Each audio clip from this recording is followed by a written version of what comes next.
یہ دونوں سپاہی واپس آئے تو چوکی پر ناچ گانے کی محفل ختم ہو گئی تھی۔ سپاہی اپنے اپنے خیموں کو جا رہے تھے۔ ناچنے گانے والوں کے لیے کمانڈر نے الگ خیمہ کھڑا کر دیا تھا۔ اسے ایک لڑکی کچھ زیادہ ہی اچھی لگی تھی۔ وہ چہرے مہرے سے معصوم سی لگتی تھی۔ کمانڈر نے یہ سوچ کر کہ یہ پیشہ ور لوگ ہیں، سازندوں سے کہا کہ اس لڑکی کو اس کے خیمے میں بھیج دیں۔ یہ لوگ دراصل جاسوس اور تخریب کار تھے۔ ان کا مشن ہی یہی تھا کہ ان دو چوکیوں کو اپنے جال میں الجھائے رکھیں اور ان کے کمانڈروں کو اپنے قبضے میں لینے کی کوشش کریں تاکہ سوڈان سے حبشی فوج مصر میں داخل ہوتی رہے۔ اس کمانڈر نے لڑکی کو اپنے ساتھ رکھنے کی خواہش کا اظہار کیا تو اس کی خواہش فوراً پوری کر دی گئی۔ رقاصہ اس کے ساتھ خیمے میں چلی گئی۔ کمانڈر ادھیڑ عمر تھا اور لڑکی نوجوان۔ خیمے میں جا کر لڑکی کی شوخی ختم ہو گئی۔ وہ تو ناچنے کودنے والی اور بڑی ہی پیاری مسکراہٹ سے تماشائیوں کا دل بہلانے والی رقاصہ تھی۔ باہر کی مشعلیں بجھ چکی تھیں۔ خیمے میں دیا جل رہا تھا۔ لڑکی ایک طرف بیٹھ کر کمانڈر کو گہری نظروں سے دیکھنے لگی۔ میں نے کبھی شراب نہیں پی، کمانڈر نے کہا۔ میرے باپ نے بھی کبھی شراب نہیں پی تھی، رقاصہ نے کہا۔ تم نے شراب کا نام کیوں لیا ہے؟ میں نے تو نہیں کہا تھا کہ شراب پیو۔ تم شاید یہ کہنا چاہتے ہو کہ ہمارے پاس شراب بھی ہوگی اور میں لا کر تمہیں پلاؤں گی۔ کہتے ہیں شراب کے بغیر عورت اور عورت کے بغیر شراب بے مزہ اور پھیکی ہوتی ہے، کمانڈر نے مسکرا کر کہا۔ میں شراب کے ذائقے سے واقف نہیں اور میں غیر عورت کی چاشنی سے بھی آشنا نہیں۔ پھر تم اناڑی گنہگار ہو، رقاصہ نے سنجیدگی سے کہا۔ میں تم سے کوئی نقد اجرت نہیں لوں گی۔ میری ایک بات مان لو تو میں اسی کو ساری رات تمہارے ساتھ گزارنے کی اجرت سمجھوں گی۔ بات یہ ہے کہ گناہ میں وہ چاشنی نہیں جو گناہ نہ کرنے میں ہے۔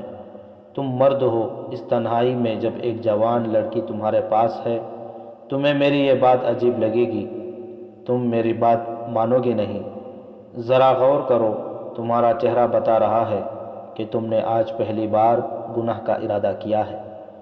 رات اتنی سرد ہے مگر تمہارے ماتھے پر مجھے پسینے کے قطرے نظر آ رہے ہیں۔ تم ٹھیک کہہ رہی ہو، ادھیڑ عمر کمانڈر نے کہا۔ ہمیں جب فوجی تربیت دی گئی تھی تو گناہوں سے بچنے کے طریقے بھی بتائے گئے تھے۔ جنگی اور جسمانی تربیت کے ساتھ روحانی اور اخلاقی تربیت بھی شامل ہوتی ہے۔ یہی وجہ ہے کہ سلطان ایوبی 100 سپاہیوں سے 1000 صلیبیوں کو خون میں نہلا دیتا ہے۔ لیکن ایک کمزور سی لڑکی نے تم سے ہتھیار ڈلوا لیے، رقاصہ نے کہا۔ تم اتنی لمبی روحانی اور اخلاقی تربیت سے دستبردار ہو گئے ہو۔ کمانڈر پریشان ہو گیا۔ اس نے بے اختیار سا ہو کر کہا، مجھے بالکل امید نہیں تھی کہ تم یہاں آ کر اس قسم کی باتیں کرو گی۔ میں نے سوچا تھا کہ تنہائی میں آ کر تم شوق اداؤں اور ناز و انداز سے مجھے دیوانہ بنا دو گی۔ تمہارے ہونٹوں کی وہ مسکراہٹ کہاں ہے جس نے مجھے مجبور کر دیا تھا کہ تمہارے آدمیوں سے تمہاری بھیک مانگوں؟ میں تمہارے عوض عربی نسل کے 2 گھوڑے دینے کے لیے تیار ہوں۔ اپنی تلوار بھی دو گے؟ لڑکی نے گردن کو خم کر کے پوچھا۔ اپنی برچھی، اپنی ڈھال اور اپنا فخر دے دو گے؟ ہاں، لیکن وہ چپ ہو گیا، بے چینی کے عالم میں بولا، نہیں، سپاہی اپنے ہتھیاروں سے دستبردار نہیں ہوا کرتا۔ وہ خیمے میں تیز تیز قدم اٹھا کر ذرا سی دیر ٹہلا اور اچانک غصے سے پوچھا، ایک رقاصہ کے منہ سے یہ باتیں مجھے اچھی نہیں لگ رہی۔ کیا تم مجھ سے بچنا چاہتی ہو؟ کیا تم اس کوشش میں ہو کہ میں تمہارے جسم کو ہاتھ نہ لگاؤں؟ ہاں، رقاصہ نے کہا، میں تم سے اپنا جسم بچانا چاہتی ہوں۔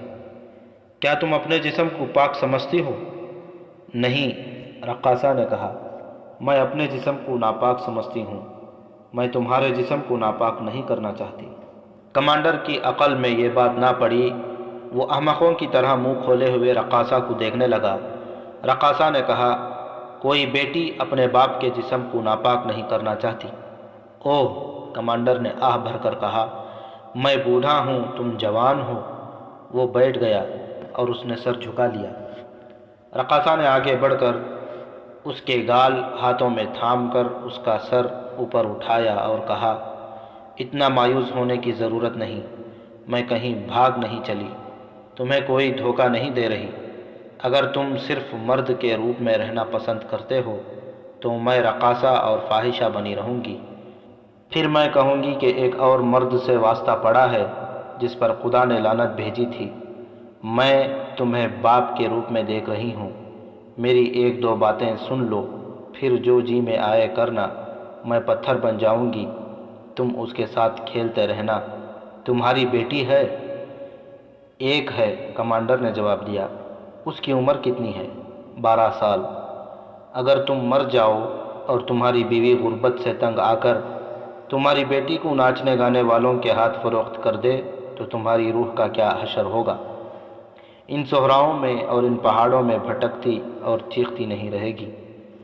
کمانڈر اسے پھٹی پھٹی نظروں سے دیکھنے لگا۔ اس کے ماتھے پر پسینے کے کئی اور قطرے پھوٹ آئے۔ رقاصہ نے اس کی آنکھوں کو گرفتار کر لیا۔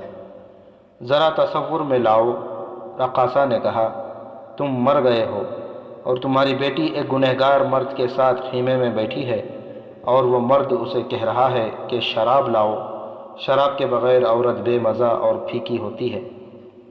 کمانڈر کے ہونٹ تھرکے۔ اس نے اچانک گرج کر کہا، نکل جاؤ یہاں سے، فاحشہ بدکار۔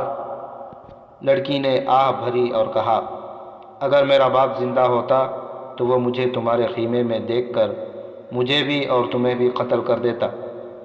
اس کے آنسو نکل آئے۔ کمانڈر اٹھ کر خیمے میں ٹہلنے لگا۔ رقاصہ نے اس کی ذہنی کیفیت اور غصے کو نظر انداز کرتے ہوئے کہا، میں تمہیں بوڑھا جان کر تم سے نفرت نہیں کر رہی، میں نے تو ایسے ضعیف العمر آدمیوں کے خیموں میں بھی راتیں گزاری ہیں جنہیں عمر نے اندر سے کھوکھلا کر دیا تھا۔ وہ دولت سے اپنی لاشوں میں جان ڈالنا چاہتے تھے۔ میں نے تو تمہیں اتنا بوڑھا نہیں سمجھا۔ بات اتنی سی ہے کہ تمہاری شکل و صورت میرے باپ سے اتنی زیادہ ملتی ہے کہ میں رقاصہ سے بیٹی بن گئی، اور میں نے جو باتیں تمہیں کہی ہیں یہ میرے دماغ میں پہلے کبھی نہیں آئی تھی۔ میں صرف ناچنا اور انگلیوں پر نچانا جانتی ہوں۔ تم ذرا سوچو تو صحیح، مجھ جیسی فاحشہ رقاصہ کے دماغ میں اتنی باتیں اور ایسی باتیں کیوں آ گئی ہیں جنہوں نے صرف تمہیں نہیں مجھے بھی حیران کر دیا ہے۔ کمانڈر نے اس کی طرف دیکھا، اس کا غصہ بجھ گیا تھا۔ رقاصہ نے کہا، مجھے اپنے ماں باپ کا چہرہ اور جسم اچھی طرح یاد ہے، مجھے اس کے جسم کی بو بھی یاد ہے۔ تمہاری بیٹی کی عمر 12 سال ہے، میری عمر 9-10 سال تھی جب وہ مر گیا۔ وہ میرے ساتھ بہت پیار کرتا تھا۔ وہ مصر کی فوج میں سپاہی تھا۔ صلاح الدین ایوبی کے آنے سے پہلے ہی مر گیا تھا۔ میری ماں جوان تھی اور بہت غریب، اس نے مجھے ایک آدمی کے حوالے کر دیا۔ اس نے میرے سامنے رقم لی تھی اور اس آدمی نے میری ماں سے کہا تھا کہ اس کی شادی ایک بڑے اچھے آدمی سے کرا دے گا۔ میں رو پڑی تو ماں نے مجھے کہا تھا کہ یہ تمہارا چچا ہے اور یہ تمہیں تمہارے باپ کے پاس لے جا رہا ہے۔ میں 12 سال سے اپنے باپ کو ڈھونڈ رہی ہوں۔ انہی وعدوں پر مجھے ناچ سکھایا گیا ہے کہ مجھے باپ کے پاس لے جائیں گے۔ وہ تو ذرا بڑی ہوئی تو میں نے حقیقت کو قبول کیا کہ میرا باپ تو مر چکا ہے۔ اس وقت تک رقص میری عادت بن چکا تھا۔ مجھے کسی نے مارا پیٹا نہیں، میں نے باپ کے نام پر رقص کی تربیت لی تھی۔ مجھے استاد اور میرے آقا میرے ساتھ بہت اچھا سلوک کرتے تھے، بہت اچھے اچھے کھانے کھلاتے تھے۔ پھر میں جوان ہو گئی تو مجھے اپنی قیمت کا اندازہ ہوا۔ اس قیمت نے میرے جذبات مار دیے اور میں خوبصورت پتھر بن گئی، مگر تمہیں دیکھ کر مرے ہوئے جذبات جاگ اٹھے۔ اس کے آنسو نکل آئے۔ آہ لے کر کہنے لگی، یوں معلوم ہوتا ہے کہ جیسے میرے باپ کی روح اس خیمے کے ارد گرد گھوم پھر رہی ہے۔ اس خیمے میں آنے سے پہلے میں نے ایسا کبھی محسوس نہیں کیا تھا۔ کبھی یوں لگتا ہے جیسے میرا وجود میرے باپ کی روح ہے جو بھٹکتی پھر رہی ہے۔ تم اگر قیمتی رقاصہ تھی تو ان صحراؤں میں کیا لینے آئی ہو؟ کمانڈر نے پوچھا۔ میں اجرت پر آئی ہوں، رقاصہ نے جواب دیا۔ میں ان لوگوں کو نہیں جانتی، دوسری رقاصہ کو بھی میں اس سے پہلے نہیں جانتی تھی۔ مجھے بتایا گیا تھا کہ سرحد پر جانا ہے اور وہاں جس چوکی والے خواہش کریں انہیں بلا اجرت ناچ گانے سے خوش کرنا ہے۔ مجھے اجرت کی اتنی خوشی نہیں تھی جتنی اس کے کہ مصر کی عزت کی حفاظت کرنے والے مجاہدوں کا دل بہلانے جا رہی ہوں۔ میرا باپ بھی سپاہی تھا، میں دل کو دھوکہ دیتی ہوں کہ میرے رقص سے میرے مجاہد باپ کی روح بھی بہل جاتی ہوگی۔ میں ایک دھوکہ ہوں، اپنے لیے بھی دوسروں کے لیے بھی، لیکن میں وطن کے مجاہدوں کو ناپاک نہیں کر سکتی۔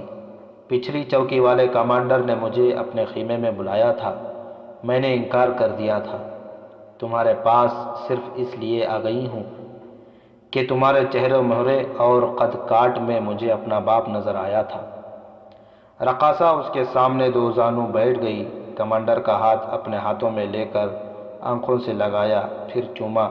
کمانڈر نے دوسرا ہاتھ اس کے سر پر رکھ دیا اور پوچھا، تمہارا نام کیا ہے؟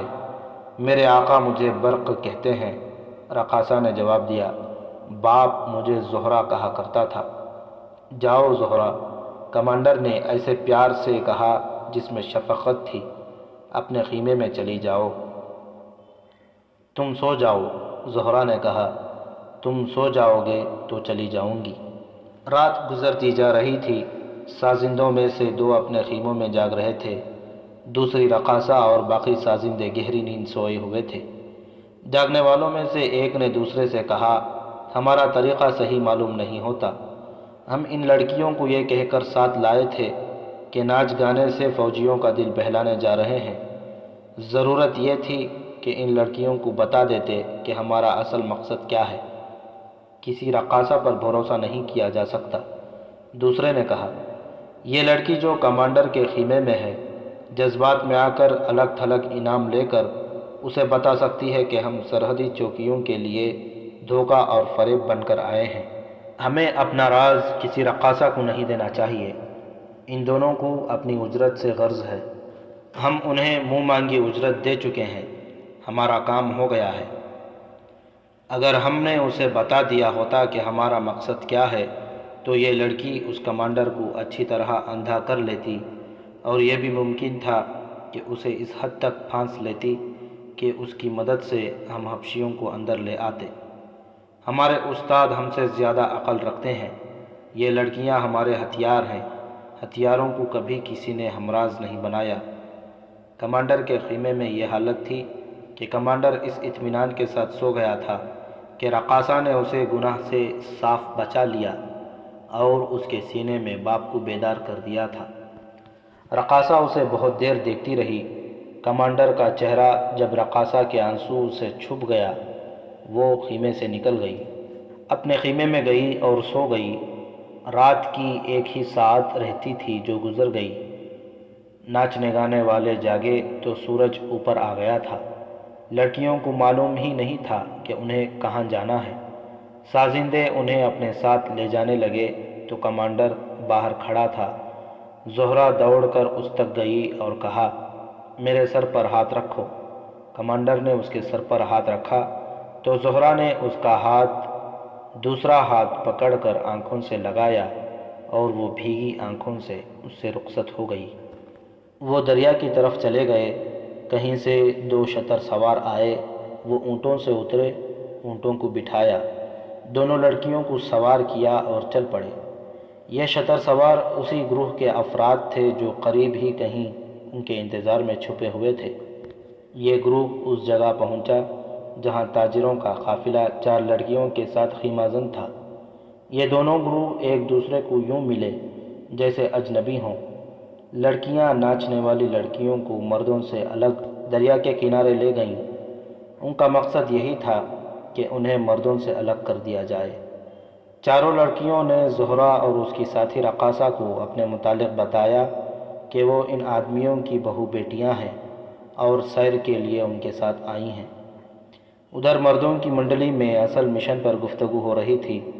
سازندوں نے اپنی 2 راتوں کی کارگزاری سنائی۔ دوسرے گروہ نے انہیں بتایا کہ ان کی 2 راتوں کی ناچنے گانے سے کم و بیش 100 حبشی اندر آ گئے ہیں، اور ان لڑکیوں نے 2 سپاہیوں کے ساتھ جو کھیل کھیلا ہے اس سے 200 سے زائد حبشی آ گئے ہیں۔ اپنی اپنی کارگزاری سنانے کے بعد انہوں نے فیصلہ کیا کہ ناچ گانے سے حبشیوں کی زیادہ تعداد اندر نہیں آ سکتی، دریا کا راستہ زیادہ بہتر ہے، کشتیوں میں زیادہ آدمی اندر آ سکتے ہیں۔ اس مقصد کے لیے انہوں نے طے کیا کہ لڑکیاں ان 2 سپاہیوں کے علاوہ 2 یا 4 اور گشتی سنتریوں کے ساتھ یہی کھیل کھیلیں تاکہ ہر رات کشتیاں آ سکیں۔ یہ فیصلہ بھی ہوا کہ زہرہ اور اس کے ساتھی رقاصہ کو یہی کہیں قریب رکھا جائے، لیکن اس راز میں شامل نہ کیا جائے۔ سازندوں نے بعد میں زہرہ اور اس کے ساتھی سے کہا کہ ان کا کام ختم ہو چکا ہے، یہ جگہ بہت خوبصورت ہے، اس لیے چند دن یہی فارغ گزارے جائیں۔ انہوں نے لڑکیوں کو ایسے انداز سے اکسایا کہ وہ رک گئیں۔ دوسرے گروہ کی لڑکیوں نے انہیں اپنے ساتھ بے تکلف کر لیا، لیکن ان کے قیام کی جگہ ذرا دور بنائی۔ اس رات زہرہ سو نہ سکی، اسے کمانڈر یاد آ رہا تھا۔ اس کی شخصیت زہرہ کے دل میں اتر گئی تھی، ایک تو اس لیے کہ کمانڈر میں اسے اپنے باپ کی تصویر نظر آ رہی تھی، اور دوسرے اس لیے کہ یہ پہلا مرد تھا جس نے اسے کھلونا سمجھنے کے بجائے اس کے سر پر ہاتھ رکھا تھا، اور تیسرے اس لیے کہ کمانڈر نے اسے زہرہ کہا، برق نہیں کہا تھا۔ اس کی ساتھی رقاصہ سو گئی تھی اور اس کے گروہ کے سازندے بھی سو گئے تھے۔ وہ اٹھی اور خیمے سے باہر نکل گئی۔ اس نے راستہ دیکھا ہوا تھا۔ وہ تیز تیز قدم اٹھاتی چوکی کی طرف چل پڑی۔ وہ اتنی تیز اور اتنا زیادہ چلنے کی عادی نہیں تھی، لیکن اس کے جذبات اسے قوت دے رہے تھے۔ وہ چوکی تک پہنچ گئی۔ کمانڈر کے خیمے سے واقف تھی۔ وہ خیمے میں چلی گئی۔ کمانڈر گہری نیند سویا ہوا تھا۔ اس کی آنکھ کھل گئی۔ اندھیرے میں اس نے وہ ہاتھ پکڑ لیا جو کوئی اس کے منہ پر پھیر رہا تھا۔ ہاتھ چھوٹا سا تھا جو مردانہ نہیں ہو سکتا تھا۔ اس نے ہڑبڑا کر پوچھا، کون ہو؟ زہرہ۔ وہ اٹھ بیٹھا۔ زہرہ نے کہا، تمہیں دیکھنے آئی ہوں، سو جاؤ، میں جا رہی ہوں۔ کمانڈر نے دیا جلایا اور پوچھا کہ وہ کہاں سے آئی ہے۔ زہرہ نے بتایا تو کمانڈر باہر نکلا، 2 گھوڑے تیار کیے اور زہرہ کو باہر لے جا کر ایک گھوڑے پر اسے سوار کرایا، دوسرے پر خود سوار ہوا اور گھوڑے چل پڑے۔ راستے میں زہرہ جذباتی باتیں کرتی رہی اور کمانڈر شفقت اور پیار سے سنتا رہا۔ اپنے ٹھکانے سے کچھ دور ہی تھے کہ زہرہ نے اسے روک کر واپس چلے جانے کو کہا۔ کمانڈر نے اس کے سر پر ہاتھ پھیرا اور واپس آ گیا۔ زہرہ جب اپنے ٹھکانے پر پہنچی تو اس کے ساتھ کا ایک آدمی جاگ رہا تھا۔ اس نے زہرہ سے پوچھا کہ وہ کہاں گئی تھی۔ زہرہ نے بتایا کہ ویسے ہی گھومنے پھرنے نکل گئی تھی۔ اس آدمی نے کھریدنا شروع کیا۔ اسے شک تھا، زہرہ نہیں بتانا چاہتی تھی کہ وہ کہاں گئی تھی۔ تم ہماری اجازت کے بغیر کہیں نہیں جا سکتی، اس آدمی نے حکم دیا۔ میں تمہاری زر خرید نہیں ہوں، زہرہ نے کہا۔ میں نے جو اجرت لی تھی اس کے عوض کام پورا کر چکی ہوں، میں کسی کے حکم کی پابند نہیں۔ تم اپنے مالکوں کے پاس شاید زندہ نہیں پہنچنا چاہتی، اس آدمی نے کہا۔ اب ہم سے پوچھے بغیر کہیں جا کے دیکھو۔ دونوں سپاہی اپنی گشت کے دوران دریا کے کنارے جاتے رہے۔ دونوں لڑکیاں انہیں الگ الگ لے جاتے اور اس دوران حبشیوں سے لدی ہوئی 2 بادبانی کشتیاں تاریکی میں کنارے آ لگتیں اور حبشیوں کو پہاڑیوں میں اگل کر تاریکی میں غائب ہو جاتی۔ ان 4 لڑکیوں نے 2 اور سپاہیوں کو بوڑھے خاوندوں کی جوان بیویاں بن کر ان کے ساتھ بھاگ جانے کا جھانسا دے کر اپنے جال میں پھانس لیا تھا۔ پہاڑی خطے میں اتنے زیادہ حبشی جمع ہو چکے تھے جو رات کے وقت سرحدی چوکیوں پر حملہ کر کے وہاں کی نفری کو سوتے میں آسانی سے ختم کر سکتے تھے، لیکن ان کے کمانڈروں نے عقل کی بات سوچی تھی سرحدی چوکیوں پر حملے کی خبر قاہرہ پہنچ چکی تھی۔ اس کا نتیجہ یہ ہوتا ہے کہ قاہرہ سے فوج آ جاتی اور صلیبیوں کی یہ اسکیم تباہ ہو جاتی کہ قاہرہ پر اچانک اور بے خبری میں حملہ کریں۔ پہاڑیوں میں حبشیوں کی تعداد تیزی سے بڑھتی جا رہی تھی اور سوڈان میں صلیبی مشیروں نے وہ صلیبی کمانڈر جنہیں قاہرہ پر حملہ کرنا تھا مقرر کر دیے۔ انہیں چند دنوں بعد مصر کی سرحد میں داخل ہو کر ان پہاڑوں میں آنا اور حملے کی تیاری کرنی تھی۔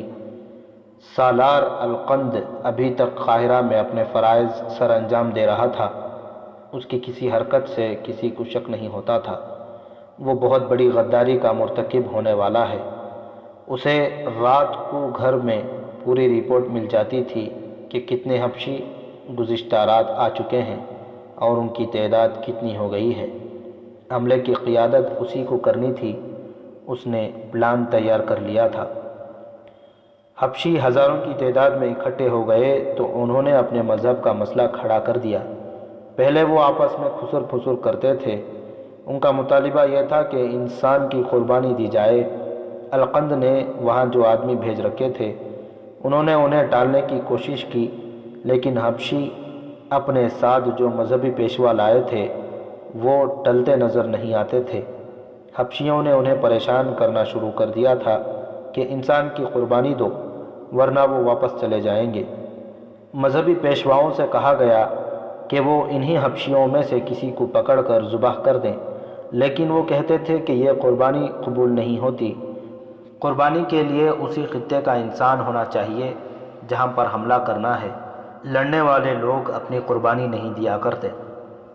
آخر انہیں کہا گیا کہ حملے سے ایک دن پہلے مصر کا ایک آدمی ان کے حوالے کر دیا جائے گا۔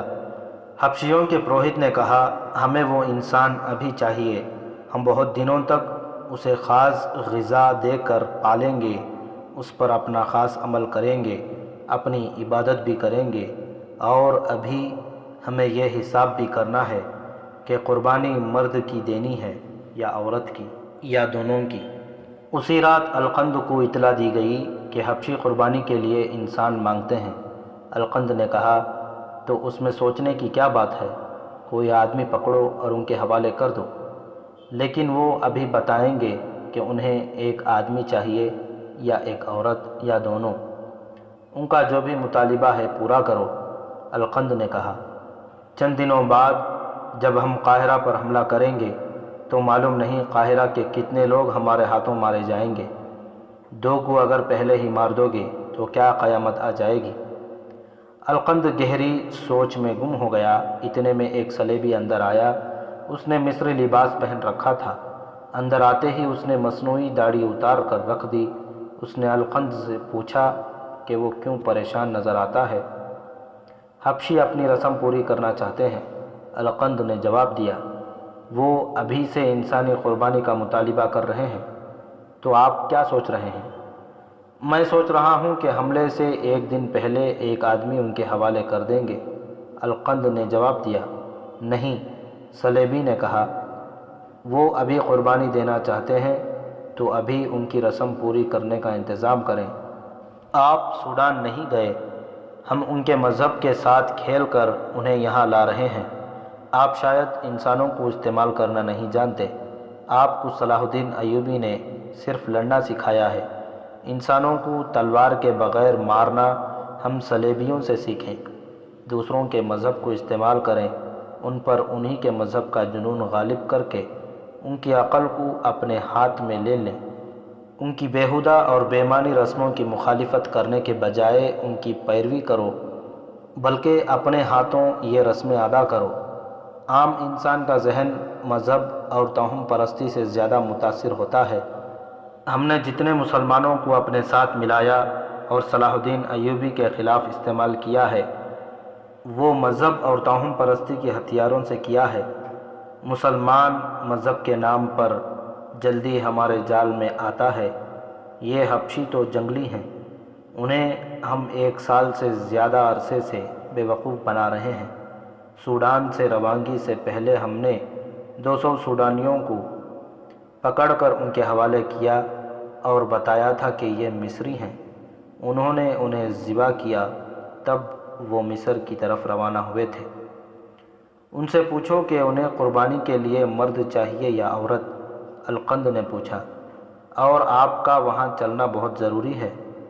صلیبی نے کہا، لیکن آپ کو میں کسی اور طریقے سے ان کے سامنے لے جاؤں گا۔ میں آپ کو یقین دلاتا ہوں کہ ان حبشیوں سے بڑھ کر آپ کو کوئی اور وحشی اور خونخوار جنگجو نہیں ملے گا۔ اس وقت ان کی تعداد 4000 کے قریب ہے۔ اگر ہم نے ان پر ان کے مذہب کا بھوت سوار کیے رکھا اور انہیں یہ یقین دلائے رکھا کہ یہ ہماری نہیں ان کی جنگ ہے، تو ان میں سے صرف 1000 اس تمام فوج کو جو قاہرہ میں ہے کٹی ہوئی لاشوں میں بدل دیں گے۔ ہم نے انہیں یہ بتایا ہے کہ ہم انہیں ان کے خدا کے گھر لے جا رہے ہیں، اور یہ کہ ان کے خدا کی زمین پر ان کے دشمن نے قبضہ کر رکھا ہے۔ میں چلوں گا، القند نے کہا۔ القند مصر پر سوڈانیوں کی حکومت چاہتا تھا۔ کچھ عرصہ پہلے وہ کسی غدار سے اس خواہش کا اظہار کر بیٹھا تو اس نے اس کی خواہش کو عزم بنا دیا اور اس کی ملاقات صلیبیوں سے کرا دی تھی۔ صلیبیوں نے اس کے ساتھ یہ سودا طے کیا تھا کہ مصر کو وہ 2 حصوں میں تقسیم کر کے ایک حصہ اسے دے دیا جائے گا اور باقی نصف سوڈان کو۔ جیسا کہ کہا جا چکا ہے کہ حبشیوں کی فوج کا اہتمام صلیبیوں نے کیا تھا، مورخوں نے القند کی بغاوت کو تفصیل سے بیان نہیں کیا۔ اس دور کی عظیم شخصیت قاضی بہاؤالدین شداد نے اپنی ڈائری بعنوان سوانح صلاح الدین ایوبی سلطان یوسف پر کیا افتاد پڑی، اس میں تفصیل سے لکھا ہے کہ القند نے صلیبیوں اور سوڈانی لیڈروں کی مدد سے تہذیب و تمدن سے دور جانوروں اور درندوں کی سی زندگی بسر کرنے والے حبشیوں پر ان کے مذہب کا بھوت سوار کر کے ان پر جنگی جنون طاری کیا تھا، اور القند خود ان کا پیر و مرشد بنا۔ حبشیوں کو بتایا گیا کہ ان کے خدا کا وہ ایلچی ہے، وہ صدیوں سے خدا کے پاس گیا ہوا تھا۔ سلطان یوسف سے مراد سلطان صلاح الدین ایوبی ہے۔ اس مجاہد اعظم کا پورا نام یوسف صلاح الدین تھا۔ قاضی بہاؤالدین شداد اسے پیار اور شفقت سے یوسف